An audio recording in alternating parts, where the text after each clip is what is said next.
C'est toujours avec fierté et plaisir que je préside la journée que notre nation reconnaissante dédie à ses forces armées pour magnifier leur contribution remarquable à l'œuvre de construction nationale. Elle est une occasion singulière de communion avec des femmes et des hommes sous l'uniforme qui servent le Sénégal avec honneur et loyauté. Bien plus qu'un rempart, les forces armées sénégalaises représentent la colonne vertébrale de notre souveraineté et le cœur battant de notre unité nationale. Symbiose de nos spécificités locales et de nos diversités, elles sont républicaines dans l'esprit, disciplinées dans l'action et inébranlables dans leur fidélité à la nation. Cette cérémonie m'offre une fois de plus l'agréable devoir de m'incliner pieusement devant vos étendards, qui, bien plus que des emblèmes, portent la mémoire ardente des sacrifices consentis pour la grandeur de notre pays. En les saluant, je vous renouvelle l'estime et la reconnaissance de toute la nation. En passant les troupes en revue dans cette belle cour d'honneur du camp Dial Diop et en visitant le mémorial du souvenir, je n'ai pas pu m'empêcher d'avoir une pensée profonde pour les djambars tombés sur le chemin du devoir. Je leur rends hommage et témoigne à leur famille la solidarité pleine et entière du peuple sénégalais. Aux militaires blessés en opération ou alités, je réaffirme notre compassion et notre soutien.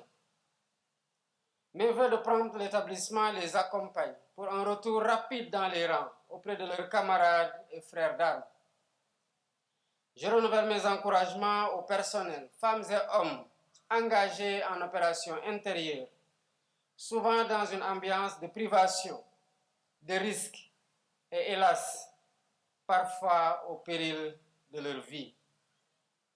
Aux militaires déployés sur le théâtre alors que les forces armées célèbrent cette année le 65e anniversaire de leur premier déploiement au sein des Nations Unies, je redis ma confiance et mes encouragements pour leur abnégation et leur dévouement. Enfin, je réitère la gratitude de tous nos compatriotes aux anciens pour le modèle de désintéressement, de discipline et de dignité qu'ils ont légué à la postérité. Longue vie et merci, chers anciens. Officiers, sous-officiers militaires du rang, comme vous le savez, Dakar se prépare à accueillir les Jeux olympiques de la jeunesse en 2026. Le Sénégal sera ainsi le premier pays africain à organiser une manifestation sportive olympique de dimension mondiale. Plus qu'un rendez-vous sportif, cet événement qui est une vitrine du Sénégal nouveau sera également l'occasion de mettre en valeur le dynamisme de la jeunesse, la richesse culturelle de notre pays et le rôle croissant de l'Afrique dans le mouvement olympique. À travers sa devise Dakar, l'Afrique accueille, Dakar célèbre.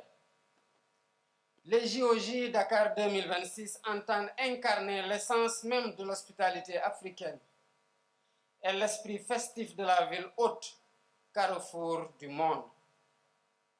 Ils permettront aux 2500 meilleurs jeunes athlètes du monde, ainsi qu'au personnel qui les accompagne, de découvrir la teranga sénégalaise. Plus qu'un catalyseur pour impulser notre pays au plan sportif, touristique, culturel et économique, ce grand événement sportif ouvrira de nouvelles perspectives à la jeunesse.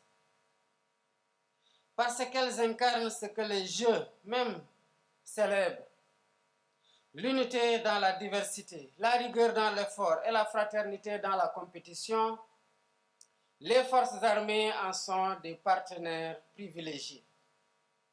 C'est pourquoi je me réjouis du thème fort à propos de cette édition. Les forces armées, partenaires des Jeux olympiques de la jeunesse 2026. Mesdames, Messieurs, les Jeux olympiques de la jeunesse Dakar 2026 seront une page d'histoire de notre jeune nation. Cette page, nous la voulons belle et nous l'écrirons ensemble, avec nos athlètes, avec nos jeunes, avec nos forces armées. Elles seront certainement les gardiennes de l'ordre et de la sécurité, essentielles à la réussite des Jeux. Mais elles seront aussi les porte-flambeaux des valeurs d'engagement dans la cause nationale, de dépassement et de cohésion qui fondent l'olympisme. Traditionnellement associées à la défense du territoire et à la sécurité nationale, les forces armées jouent également un rôle majeur dans l'amélioration de notre cadre de vie, en particulier lorsqu'il s'agit d'apporter leur organisation vigoureuse, leurs ressources et leur sens du devoir au service du bien commun. Elles l'ont du reste amplement démontré par leur implication active dans les nombreuses opérations d'amélioration du cadre de vie initiées par le gouvernement. Dans un contexte de fragilisation du réflexe citoyen et d'indifférence vis-à-vis des espaces publics, les forces armées s'illustrent en permanence dans la préservation et l'entretien des sites historiques. À ce titre, la majesté du lieu où se tient cette belle et solennelle cérémonie traduit de façon éloquente un sens élevé de l'ordre et de la discipline.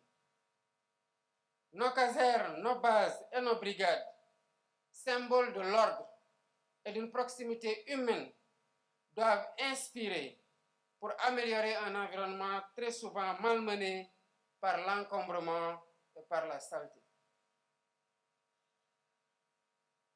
Je suis persuadé qu'en vous, les populations en général et les jeunes en particulier, trouveront l'élan nécessaire pour offrir à nos hôtes l'image d'une capitale ordonnée et accueillante. Et à ce titre, je salue l'initiative des forces armées de lancer le programme Wadjal Khaleyi, en liaison avec le ministère de l'Éducation nationale, afin de renforcer l'esprit de citoyenneté de notre chère jeunesse. Ce programme contribuera sans doute à mobiliser la frange dynamique de notre pays, qui doit être au premier plan pour accueillir les jeunes du monde entier. L'engagement pour l'amélioration et le maintien d'un cadre de vie sain est une expression vivante de patriotisme, un geste noble et essentiel qu'il nous faut ancrer durablement dans le vécu de chaque Sénégalais. Je vous offre un exemple à nos concitoyens pour relever définitivement le pari de l'ordre et de la salubrité dans nos villes et dans nos campagnes.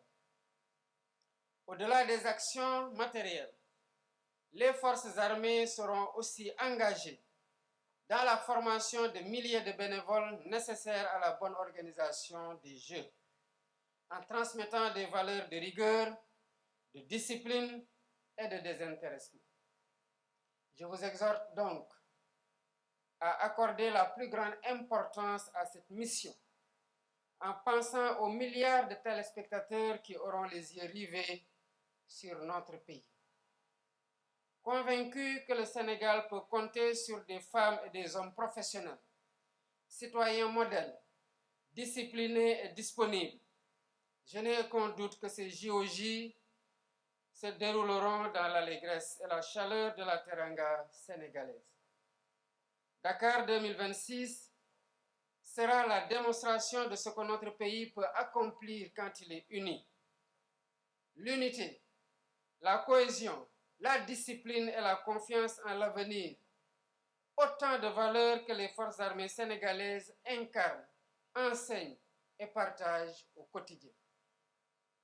Officiers, sous-officiers et militaires du rang. Avec le souvenir de figures marquantes, le baptême des promotions des écoles d'officiers porte cette année encore le symbole de l'excellence et de la vitalité des forces armées. Comme toujours, c'est un moment où la mémoire rencontre l'avenir avec l'hommage rendu à deux illustres fils de notre nation, offert en exemple à celles et ceux qui auront bientôt la responsabilité de la défendre. Élève officier de promotion, médecin-colonel Malik Bodjan de l'école militaire de santé et sous-lieutenant Amadou Diallo de l'école nationale des officiers d'active. Le serment que vous venez de faire devant les invités ici présents et devant le peuple sénégalais qui vous regarde ne traduit pas seulement l'observance d'un rituel oratoire. Bien plus, il vous assigne à la tâche honorable de servir la nation, en vous inspirant des idéaux de patriotisme et de courage de vos illustres parrains, dont les parcours lumineux incarnent les valeurs d'excellence qui fondent le corps des officiers. Vous avez fait le choix de servir. Ce choix vous honore, mais il vous engage car vous épousez la carrière militaire à un moment crucial, marqué par des turbulences de toutes sortes. Dans un tel contexte, l'incarnation des hautes valeurs morales léguées par vos parrains vous met clairement sur la voie du succès et de l'excellence, conformément à la renommée de la belle institution militaire que vous représentez. Le médecin-colonel Malik Bodjan nous laisse le souvenir d'un brillant médecin qui a toujours fait montre d'un engagement, d'une fidélité et d'un courage sans commune mesure. Sa carrière a été rythmée par un sens élevé du devoir et surtout par un souci constant de son prochain. Quant au sous-lieutenant Amadou Diallo, parti à la fleur de l'âge, il incarnait l'idéal de l'officier rigoureux, humble et exemplaire. Sa vie brève mais pleine de sens mérite d'être citée en exemple. À leur famille ici présente, je réitère la reconnaissance de la nation, et le respect et la solidarité de tout le peuple sénégalais. Chers élèves officiers, en ce jour solennel, je vous adresse en mon nom et au nom de la nation tout entière mes félicitations et mes vœux de succès sur le chemin exaltant du devoir.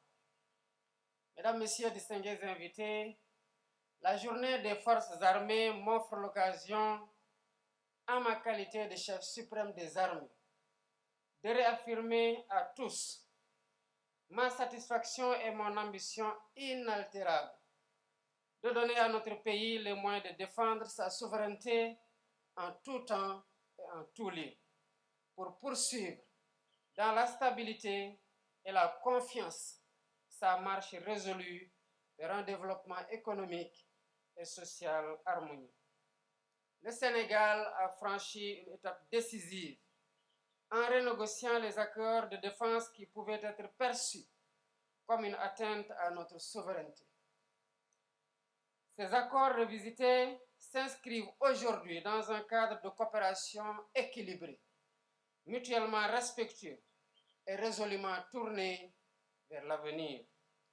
C'est pourquoi la nouvelle doctrine de coopération internationale en matière de défense et de sécurité sera fondée sur nos intérêts, nos valeurs et notre vision du monde. Elle permettra à notre pays de faire des choix de manière souveraine, avec une voix sénégalaise à la fois lucide, responsable et conforme à notre vision de la sécurité et de la stabilité. À l'évidence, les champs de confrontation d'hier ne sont plus exactement ceux d'aujourd'hui. Les rapports de force militaires se jouent de plus en plus dans la maîtrise technologique, de l'information et du cyberespace. C'est pourquoi la modernisation de nos forces armées est devenue un impératif stratégique. Pour continuer à relever les défis contemporains, nos forces armées, fortes de leur savoir-faire et de leur esprit d'innovation, doivent s'adapter. Elles devront s'engager dans la voie de la modernisation et acquérir les moyens nécessaires pour continuer à protéger le Sénégal à l'ère du numérique, tout en préservant l'éthique et l'humanité qui font sa force. Vous pouvez toujours compter sur mon soutien et sur celui du gouvernement. Enfin, je tiens à féliciter le ministre des Forces armées pour la parfaite organisation de cette cérémonie, qui revêt un caractère particulier, puisqu'elle est la dernière pour le général d'armée Mbaye Cissé en tant que chef d'état-major général des armées. Mon général, je salue votre parcours exceptionnel. Votre sens du devoir et votre loyauté envers la nation méritent aussi d'être salués. Sous votre direction, les armées ont poursuivi leur adaptation dans la rigueur. Trouvez ici la reconnaissance de la République et la gratitude profonde du peuple sénégalais. Officiers, sous-officiers, militaires du rang, en cette journée où la nation tout entière vous honore, je m'incline solennellement devant vos drapeaux et étendards et vous témoigne de ma fierté et la reconnaissance de la nation pour votre engagement et votre sens du patriotisme qui n'ont jamais fait défaut. Je vous renouvelle toute ma confiance. On nous tue, mais on ne nous déshonore pas.